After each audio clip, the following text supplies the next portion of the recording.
Hello. So kaya nagpa-change oil man si Tol Shama. Nagpa-change oil nilang pugko. Kabing dako nagpa-change oil almost 10 na ni siya ha. Open pa sila tolwarin.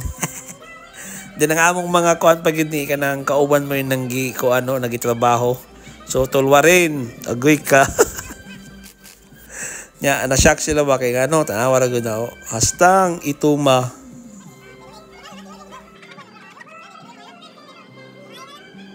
Yearly naman ko nagpa-change oil then katong December unta ba niya wa pa gyud ko nagpa-change oil so ko anak ibali 15 months.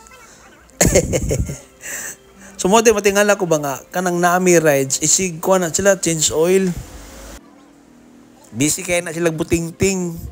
So kaluyan na pod no wala ko mamalhi. Kulog ka wa ilay sa aming biyahe. Pero bintaha man kay kung dool naman ko magmotor good. Kulog ka wano so dapat gidi ay within 5 to 6 months pa change oil ka. Ya chill rider naman pod good ko mo siguro ning naabtan pa. So ilang gi ko ano as dapat to pa lusuton tong para sa engine oil. So dili sa likod di ay. So muna, putangan na nila sa kuan engine oil. So hapit na pod na kurot ng isa ka 1 liter man daw na.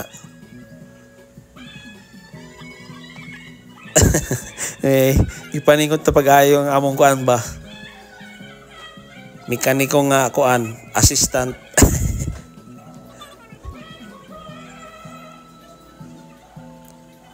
So sunod ang kuan na pod. Ang gear oil, kanang gihawiran ni Tol Louie. Diya siya ipasok. Kanang naikuan diya, kanang puti gani nga morag na handle nga dali mo siya ma-open. Pero gahi siya. Siya man nakitaan sa iyang kuan ba. Sana tubilan nga nagluto-luto daw. Unsa to nakita nila dito.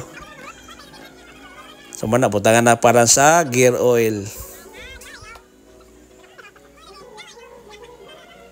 So mo din na ano kay igo mo kung palit ko to sa Yamaha palit atong duha.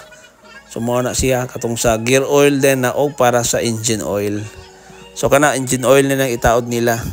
Ang sa Yamaha pula man to. Mura ganing sa kuan gini singer ana. Kanang sa kuan sana ang patahi oil gani nga na ba so mo na gamit dia sa ako ron murag tube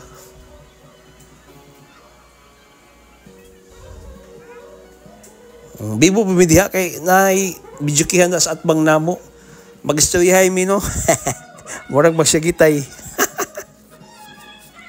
Sige na lang kay naman dia gabi naman pud good ni pero katong uban na mo kauban nag-chat to sila beer. Nice, sayang lagi pakita ito luwarin ang kuan. Hastang ito umora to. Uli na mi.